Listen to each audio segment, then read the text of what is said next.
एक बार फिर आपका बहुत बहुत स्वागत है।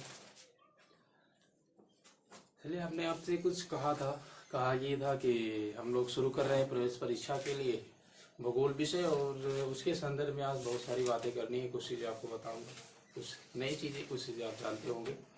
जो नई चीज़ें हैं उनके बारे में थोड़ा जानेंगे। तो आज मैं आपको जो शुरुआत करूंगा क्लास की, वो मैं करूंगा अक्षांश रेखा और देशांतर रेखा।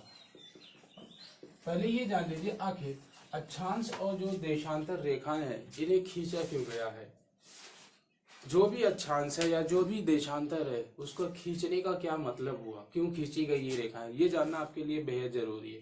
तो ये भी बताऊंगा कि अक्षांश रेखाएं कैसे खींची गई, क्यों खींची गई, देशांतर रेखाएं क्यों खींची गई, इनकी क्या विशेषताएं हैं, ये कहाँ कहाँ से गुजरती हैं, हर एक चीज के बारे में अच्छे से विस्तार से चर्चा करेंगे। शुरू करते हैं। आज का टॉपिक है अक्षांश रेखाएं।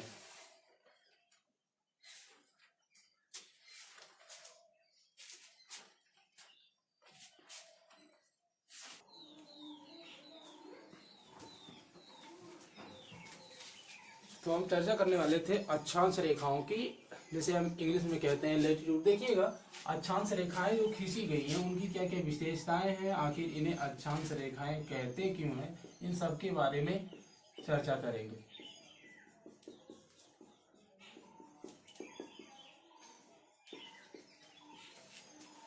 अक्षांश रेखाएं, देखिएगा इसकी जो परिभाषा है, अगर आप परिभाषा लिखने चाहते हैं तो लिखिएगा, पृथ्वी के केंद्र से परिध की ओर खींची गई कोणीय दूरी को प्रदर्शित करने वाली रेखाओं को अक्षांश रेखाएं कहते हैं। हमने आपसे कहा, पृथ्वी के केंद्र से परिध की ओर खींची गई कोणीय दूरी को हम अक्षांश रेखा कहते हैं। मतलब ये हमारी पृथ्वी रही और ये हमारा केंद्र रहा। पृथ्वी के केंद्र से परिध की ओर खींची गई जो कोणीय दूरी होती है, इनके बीच जो इन दोनों रेखाओं के बीच जो कोण बनेगा, अगर ये यहाँ पे मान लीजिए अगर 10 अंश का कोण बन रहा है, मतलब है कि ये इस व्यास से ये 10 अंश की अक्षांश रेखा होगी, और एग्जैक्ट इधर भी दूसरे साइड भी हम 10 अंश की कोणीय दूरी पर एक रेखा खींचेंगे और इन दोनों बिंदुओं को मिलाते हुए एक रेखा खींचेंगे। तो जब इन दो बिंदुओं को हम मिलाएंगे तो एक रेखा का निर्माण होगा। तो जो ये रेखा बनेगी इसका नाम हम देंगे 10 अंश अक्षांश रेखा। अब बात आती है कि सर 10 अंश अक्षांश रेखा सिर्फ उत्तर की ओर होगी या दक्षिण की ओर? तो ये उत्तर भी होगी और दक्षिण भी होगी। मतलब अगर हम नीचे की तरफ कोण बना ले, अगर हम इस व्यास से, ये जो हमने बीच में व्यास खींचा हुआ है पृथ्वी का व्यास या केंद्र से, यहां से अगर नीचे की तरफ हम 10 अंश का कोण बना ले, यहाँ भी 10 अंश का कोण बना ले, और ये इन दो बिंदुओं को हम मिला दे, तो जो एक नई रेखा हमें मिलेगी इसका नाम रखा जाता है 10 अंश अक्षांश रेखा। अब बात आती है कि जो ये बीच वाली रेखा है इसे क्या नाम देंगे? इस समय इसका जो नाम देंगे, इसका नाम रखेंगे भूमध्य रेखा।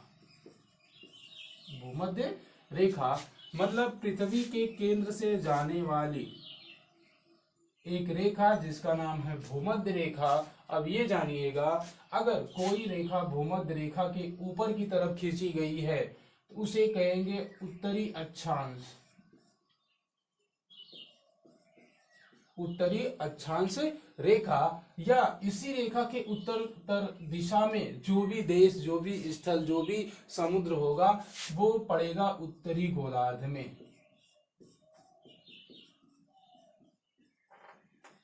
उत्तरी गोलार्ध में। तो इस बात का बहुत आसानी से ख्याल रखेंगे, अगर कहीं भी कोई किसी प्रकार की कोई समस्या आए तो आप आइएगा कमेंट बॉक्स में, वहां लिखिएगा सर यहाँ नहीं समझ आया, फिर वो अगले लेक्चर में रिपीट हो जाएगा। लेकिन आपकी जिम्मेदारी ये बनती है कि आराम से एक नोट लेके बैठिएगा, एक नोट लेके बैठिएगा और उसमें ये देखिएगा कि आखिर जो हम बता रहे हैं वो लिखते जाइएगा। अगर आप लिखते जाएंगे तो आप एक अच्छा नोट बना लेंगे। अगर नोट बने जब चाहे तो रिवाइज कर लीजिए, समस्या नहीं रहेगी। तो हम आपको बता रहे थे कि जीरो अंश अक्षांश रेखा जो पृथ्वी के मध्य से होके जाती है, जीरो अंश अक्षांश रेखा जो पृथ्वी के केंद्र से होके जाती है, ये पृथ्वी पर खींची गई सबसे लंबी अक्षांश रेखा है। तो आपसे क्वेश्चन पूछा जाता है कि पृथ्वी पर कौन सी ऐसी अक्षांश रेखा है जो सबसे लंबी है, या कौन ऐसी अक्षांश रेखा है जो सबसे लंबा वृत्त बनाती है। आपका दोनों क्वेश्चन का एक ही आंसर होगा कि भूमध्य रेखा या जीरो अंश अक्षांश रेखा या भूमध्य रेखा का एक नाम और रखते हैं, इसे कहते हैं विषुवत रेखा।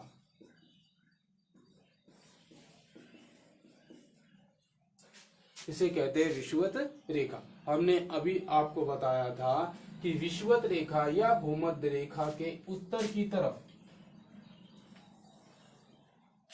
जो हिस्सा पड़ेगा, इसके उत्तर की तरफ जो हिस्सा पड़ेगा उसे कहेंगे उत्तरी गोलार्ध, और इसी रेखा के नीचे विषुवत रेखा या भूमध्य रेखा के नीचे जो हिस्सा पड़ेगा उसका नाम रखेंगे दक्षिणी गोलार्ध।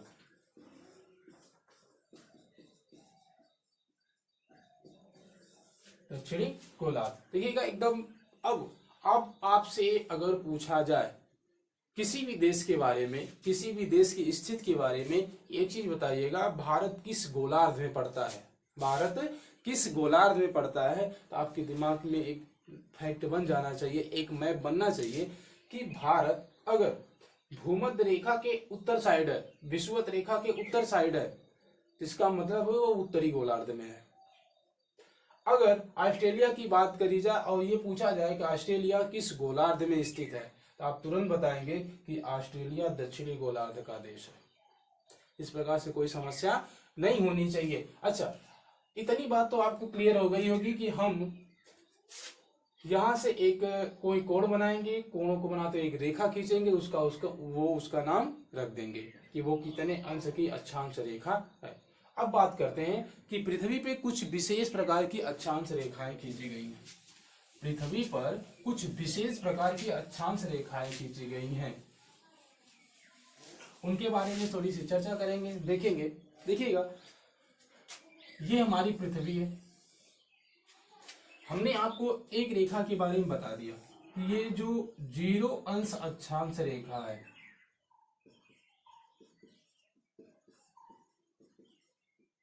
जीरो अंश अक्षांश रेखा है, जो उसका नाम रखा गया था उसे कहते थे भूमध्य रेखा,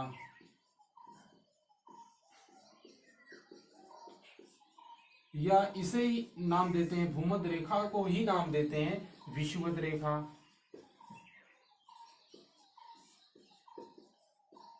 इसके अलावा भी दो रेखाएं हैं जो हमारे लिए बहुत ज्यादा मायने रखती हैं। जैसे इसके ऊपर 23.5 अंश पे 23.5 अंश उत्तरी अक्षांश पे एक रेखा खींची गई है जिसका नाम हम देते हैं कर्क रेखा। कर्क रेखा। और 23.5 अंश दक्षिणी गोलार्ध में, 23.5 अंश दक्षिणी गोलार्ध में एक रेखा खींची गई है।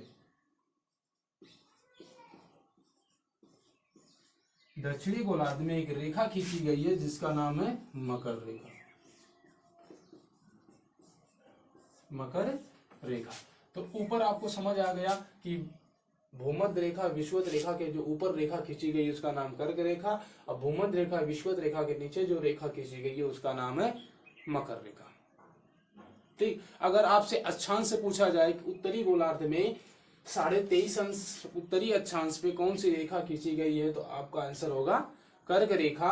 अगर आपसे पूछे दक्षिणी गोलार्ध में 23.5 अंश पे कौन सी रेखा खींची गई है, तो आपका जवाब होगा मकर रेखा। इसके अलावा यहाँ पे एक वृत्त बनाया जाता है छोटा सा। ऊपर वाले वृत्त को 66.5 अंश उत्तरी अक्षांश रेखा और 66.5 अंश दक्षिणी अक्षांश रेखा का एक नाम दिया जाता है। इसका जो नाम दिया जाता है वो दिया जाता है आर्कटिक वृत्त। आर्कटिक वृत्त।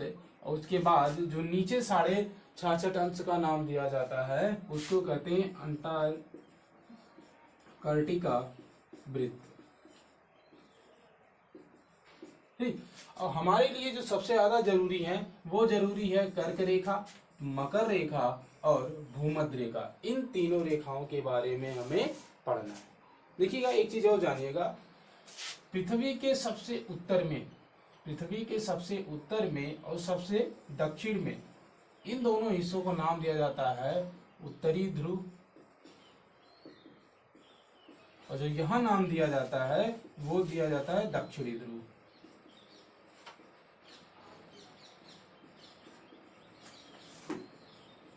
दक्षिणी ध्रुव, और इसे नाम दिया जाता है उत्तरी ध्रुव। अब हम जो बात करेंगे वो ये बात करेंगे आखिर पूरी पृथ्वी पर कितनी अक्षांश रेखाएं खींची गई हैं और इन अक्षांश रेखाओं के बीच कितने मिनट की दूरी है। देखिएगा इसे आराम से नोट बनाइएगा, जो बता रहा हूँ सब लिखते रहिएगा, बहुत आसानी से चीजें कवर हो जाएंगी। देखिएगा जो हम बात कर रहे थे अभी आपसे कि पूरे पृथ्वी पर कितनी अक्षांश रेखाएं खींची गई हैं। पूरे पृथ्वी पर कितनी अक्षांश रेखाएं खींची गई हैं, तो हमने आपको बताया था कि यहां से सबसे जो पहली सबसे बड़ी रेखा है उसका नाम दिया जाता है भूमध्य रेखा, या इसे ही नाम देते हैं विषुवत रेखा। विषुवत रेखा। और सबसे बड़ी विशेषता ये है कि हम हर एक अंश पे एक अक्षांश रेखा खींचेंगे। एक अंश पे मतलब 0 से अगर एक अंश उत्तर की तरफ जाएंगे तो यहाँ एक रेखा खींचेंगे, एक यहाँ 2 अंश जाएंगे तो 2, यहाँ जाएंगे तो 3, ऐसे जैसे जैसे ऊपर जाएंगे कहाँ तक, ध्रुव तक, और यहाँ तक जाते हुए यहाँ जो कोण बनेगा वो बनेगा 90 अंश का। पृथ्वी के केंद्र से ध्रुव को वहां से अगर कोण बनाएंगे तो वो बनेगा 90 अंश का। और हमने आपसे कहा है कि हर एक अंश पे एक ही रेखा खींचेंगे।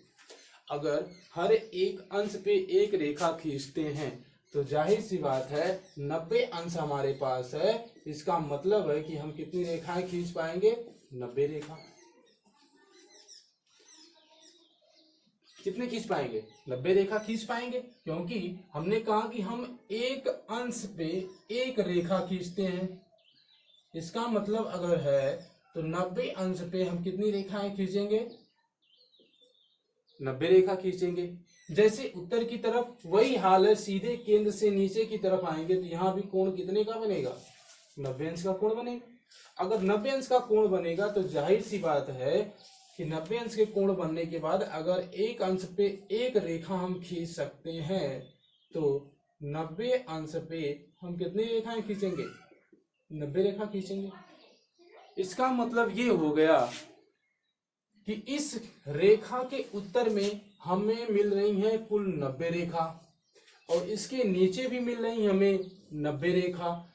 तो कहने का मतलब हो गया अगर पूरे पृथ्वी पर रेखाओं की संख्या को हम करें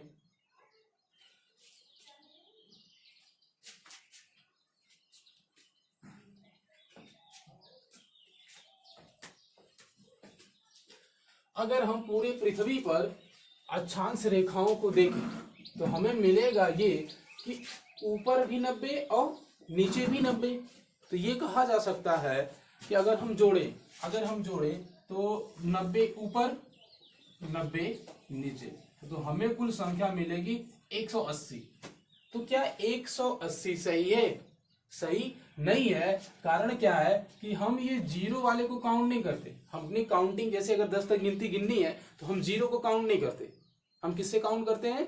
1 2 3 4 5 6 7 8 9 10, तब ये 10 संख्या होती है, लेकिन जीरो को हम काउंट नहीं करते। वैसे ये रेखा है कि ये जीरो को हमने काउंट नहीं किया था, इसका मतलब एक रेखाओं का हम छोड़ रहे हैं। अब इसे प्लस करेंगे, हो गई 181। क्या 181 अक्षांश रेखा पूरे पृथ्वी पे सही है? ये भी नहीं सही है। कारण क्या है कि देखिएगा, रेखाओं का एक गुण होता है कि दो बिंदुओं को मिलाने वाली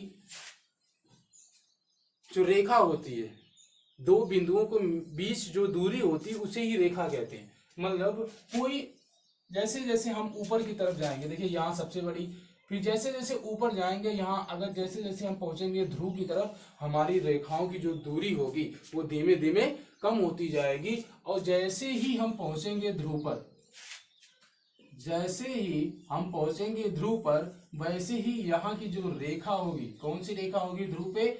90 अंश उत्तरी अक्षांश रेखा होगी। वो उसकी जो लंबाई होगी वो कितनी हो जाएगी? 0 किलोमीटर। अगर 0 किलोमीटर उसकी लंबाई है, इसका मतलब ये हो गया कि वो रेखा है ही नहीं, वो एक बिंदु हो जाता है। तो जो यहाँ पे 90 अंश हमें मिल रहा था, 90 अंश उत्तरी अक्षांश रेखा मिल रही थी, उसकी लंबाई 0 है। अगर किसी भी रेखा की लंबाई 0 हो जाती है तो उसे एक पॉइंट मान लिया जाता है, एक बिंदु मान लिया जाता है। तो ऐसे ही उत्तरी गोलार्ध में 90 अंश और दक्षिणी गोलार्ध में भी 90 अंश। तो इन दो बिंदुओं को हम इस लाइन से क्या कर देंगे? हटा देंगे। इसका मतलब अब जो हमें मिलेगी वो मिलेगी 179, 179। मतलब ये फैक्ट हो गया कि पूरे पृथ्वी पर अक्षांश रेखाओं की जो संख्या है वो कितनी मानी जाएगी? 179। वो मानी जाएगी 179। अगर पूरे पृथ्वी पर, एक चीज आपका क्लियर हो गया कि पूरे पृथ्वी पर जो एग्जैक्ट दूरी के साथ जो अक्षांश रेखा है उसकी संख्या कितनी हो गई? 179, 179। देखिए, अब हमने आपसे कहा था हम आपको ये भी बताएंगे कि एक अक्षांश रेखा से दूसरे अक्षांश रेखा के बीच कितने किलोमीटर की दूरी होती है। हमने ये भी आपसे कहा था, ये भी बताएंगे।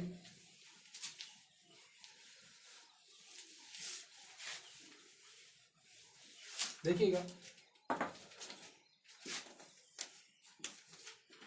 ये है 0 अंश अक्षांश रेखा और ऊपर हम एक खींचते हैं 1 अंश उत्तरी अक्षांश रेखा। अब इसके बीच हमें दूरी बतानी है, तो इसकी पहली विशेषता ये जान लीजिए कि पृथ्वी पर खींची गई जितनी भी अक्षांश रेखाएं हैं वो एक दूसरे के समानांतर है। समानांतर का मतलब ये हो गया कि वो एक दूसरे को किसी भी स्थान पर कट नहीं करेंगे, एक दूसरे स्थान पर कभी भी विक्षेपित नहीं करेंगी, प्रतिच्छेदित नहीं करेंगी। इसका मतलब ये हो गया कि ये दोनों एक दूसरे के क्या हो गई? समानांतर। अगर दो रेखाएं एक दूसरे के समानांतर है तो उनके बीच की जो दूरी होगी वो दूरी चाहे यहाँ की हो, चाहे यहाँ की हो, चाहे यहाँ की हो, चाहे यहाँ की हो, ये सब क्या होंगी? बराबर होंगी। अगर समानांतर रेखाओं हैं तो उनके बीच की दूरी हर जगह बराबर होगी और उसी दूरी को हम जानेंगे। तो हम जान लीजिए कि एक अक्षांश रेखा से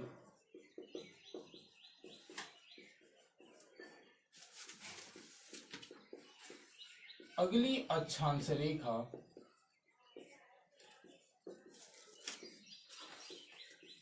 के मध्य 111 किलोमीटर की दूरी पाई जाती है। ठीक, इतनी बात तो क्लियर हो गई। आपने ये जान ली कि पूरे पृथ्वी पर कितनी अक्षांश रेखाएं हैं, उनके बीच की जो दूरी है वो कितनी है, आपने यहाँ तक ये भी जान लिया कि कौन कौन सी अक्षांश रेखाएं हमारे जरूरी हैं, और दूसरी उसी के साथ जाना किन रेखाओं को हम अक्षांश रेखा कहते हैं। कभी कभी परिभाषा थोड़ा सा अलग करता है, कह देता है कि पृथ्वी पर पश्चिम से पूर्व की तरफ खींची गई रेखाओं को अक्षांश रेखा कहते हैं। तो ये भी सही है, पृथ्वी के केंद्र से कोणीय दूरी की बात करें तब भी सही है। अगर वो ये कहते हैं पृथ्वी पर पश्चिम से पूर्व या पूर्व से पश्चिम की तरफ खींची गई रेखाओं को अक्षांश रेखा कहते हैं तो भी वो सही है। बस विशेषता ये कि एक दूसरे के समानांतर होती है, कभी भी एक दूसरे को कट नहीं करती हैं। इनके बीच की जो दूरी होती है वो हर जगह क्या होती है, बराबर होती है, और वो 111 किलोमीटर होती है। ठीक, अब अक्षांश रेखाओं के बारे में बात करेंगे कि अगली वीडियो में। तब तक के लिए जय हिंद, नमस्कार।